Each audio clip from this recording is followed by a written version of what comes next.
Guys, मैं आपको अब अगला रस पढ़ाने वाली हूँ। रौद्र रस क्या होता है कि हृदय के हृदय में स्थित क्रोध नामक स्थायी भाव जब विभा अनुभव और संचारी भाव से संयोग करता है तब रौद्र रस की निष्पत्ति होती है। मैं शांत रस, श्रृंगार रस, करुण रस इन सबको पढ़ा चुकी हूँ। रस क्या होता है, रस के भेद कितने होते हैं, ये सब मैं पढ़ा चुकी हूँ। उसका वीडियो में मैंने अपलोड कर दिया है, आप वहाँ जाके मेरे डिस्क्रिप्शन में चेक कर सकते हैं। तो ये है हृदय के हृदय में स्थित क्रोध नामक स्थायी भाव। बस आपको क्या याद करना है, सबकी याद कर लेना है कि उसकी जो स्थायी भाव है वो क्या क्या है, बस हो गया। जैसे रौद्र रस का क्या है, क्रोध है, ठीक। आपको बस क्या याद करना है, स्थायी भाव, और आपकी परिभाषा बन जाएगी। हृदय के हृदय में सब में है। हृदय के हृदय में क्रोध नामक स्थायी भाव जब विभा अनुभव संचारी भाव से संयोग करते हैं तब रौद्र रस की निष्पत्ति। रौद्र का मतलब ही क्या होता है, क्रोध। क्रोध मतलब होता है गुस्सा। अति ऋषि बोले बचन कठोरा, कहु जनक धनुष कोई तोड़ा, बेग दिखावा मूर्तन आजू, उल्टो मही से लग तन राजू। फिर क्या बोलते हैं, जो अति ऋषि बोले बचन कठोरा, जब उनका सीता जी का वो हो रहा था, स्वयंवर हो रहा था, तब जो श्री राम जी के द्वारा जो धनुष तोड़ा गया था, तो उसमें क्या बोलते हैं, अति ऋषि बोले। जो क्या उनका परशुराम जी थी, वो क्या करते हैं, गुस्से से आते हैं और बोलते हैं, अति ऋषि बोले बचन कठोरा, गुस्से से बोलते हैं, कोई जनक धनुष कोई तोड़ा। बोलो जनक कि ये जो शिव जी का जो धनुष था, इसको किसने तोड़ा है। वेग दिखावा मूर्तन आजू, और एकदम वेग से बोलते हैं कि किसकी इतनी हिम्मत है जो इस धनुष को तोड़ दिया, उसको अपने तन से क्या प्रेम नहीं है। ये हो गया आपको रौद्र रस। मतलब रस में आपको ये समझ में आ रहा होगा कि उसके उदाहरण को पढ़ते ही हमें उस भाव की अंदर क्या हो जाती है, उत्पत्ति हो जाती है। यही अपना होता है रौद्र रस। फिर अगला है अपना क्या है, भयानक रस। भयानक रस में क्या है, जहाँ पर डरावना की स्थिति होती है, जहाँ हम क्या होते हैं, डरते हैं, डरावना की स्थिति हो, तथा हृदय के हृदय में जब भय नामक स्थायी भाव जब विभा अनुभव और संचारी भाव से संयोग करता है तब वहाँ पे भयानक रस की निष्पत्ति होती है।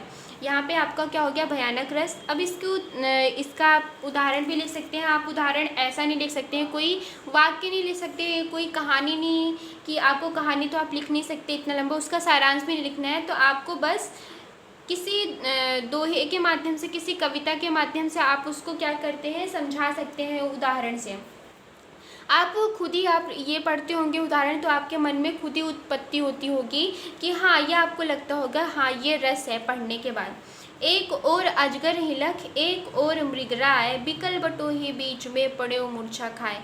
क्या बोल रहा है, कोई व्यक्ति है, उसके एक तरफ अजगर जो सांप होता है, अजगर है, एनाकोंडा। फिर एक दूसरी तरफ क्या है, मृगराय। मृगराय का मतलब क्या होता है, एक जो शेर है, एक तरफ क्या है, सांप, और एक तरफ क्या है, शेर है। बिकल बटोही बीच में, और जो बटोही है मतलब जो व्यक्ति है वो बीच में ही पड़ा है, बीच में वो संकट में पड़ जाता है और क्या, डर के मारे वो हो जाता है बेहोश। तो यही यहाँ पे आपको क्या समझ में आया, यहाँ पे क्या है, भयानक रस है। अगला आपका रस है हास्य रस। हास्य रस में क्या है, जहाँ पर अटपटी बातें सुनकर, जहाँ पे हम क्या करते हैं, अटपटी बातें जिस काव्य या कविता में होता है, जैसे गजानन बाबू वाला जो था वो कहानी था, तो वहाँ पे भी क्या था, अटपटी बातें। हमको क्या उस चैप्टर में क्या आती थी, हंसी आती थी। गजाधर बाबू जब वो बस में चढ़ते हैं, वो नहीं चढ़ पाते हैं, उस तरह से हम क्या करते हैं, कोई अटपटी बातें सुनकर, विचित्र दृश्य देखकर हम क्या करते हैं, कोई विचित्र दृश्य देखते हैं, तब जो हमारे मन में क्या होता है, हास्य नामक स्थायी भाव, जो हंसने वाला स्थायी भाव है वो क्या होता है, उत्पन्न होता है। और जब तब क्या करता है, वहाँ पे किसकी निष्पत्ति होती है, हास्य रस की निष्पत्ति हो। तो आप ऐसे भी लिख सकते हैं, जब हृदय के हृदय में हास्य नामक स्थायी भाव विभा अनुभव संचारी भाव से संयोग करते हैं, वहाँ पे हास्य रस की निष्पत्ति होती है। आप इसका उदाहरण भी बोल सकते हैं, सिर चोट मोट पर चुटिया थी लहराती, तोंद लटक कर घुटनों को छू जाती, जब मटक मटक कर चले हंसी भी भारी, हो गए देख कर लोटपोट नर नारी। ये गजाधर बाबू का ही है। सिर चोट मोट पर उनका क्या था, सिर चोट मोट पर उनकी जो चुटिया थी वो क्या था, टकले थे, और उनके टकले पे क्या होती है, चुटिया। चुटिया मतलब जो रखते हैं पीछे तरफ से, चुटिया थी लहराती, तो उनकी जो चुटिया थी लहराती थी तोंद लटक कर। उनकी तोंद का मतलब होता है पेट। उनका पेट इतना बड़ा था कि ऐसा लगता था वो घुटनों को छू रही हो। तो सिर चोट मोट पर चुटिया थी लहराती, तोंद लटक कर घुटनों को छू जाती। जब मटक मटक कर, और वो क्या करते थे, इतना बड़ा तोंद लेके जब वो मटक मटक कर और हंसते थे तो उनको देखकर क्या हो जाते थे, जो नर नारी थे वो सब लोटपोट हो जाते थे।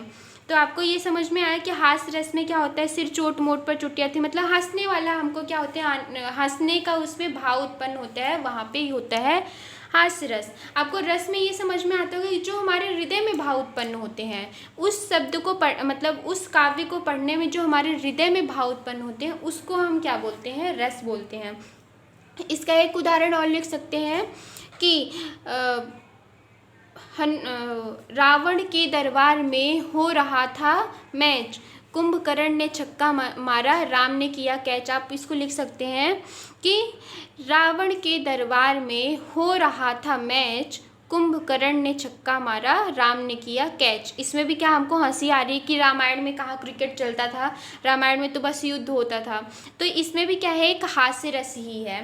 तो मैं आगे के आपको पढ़ाऊँगी जो 3 रस आपको बचे हुए हैं। आई होप आपको ये रस समझ में आ रहे होंगे।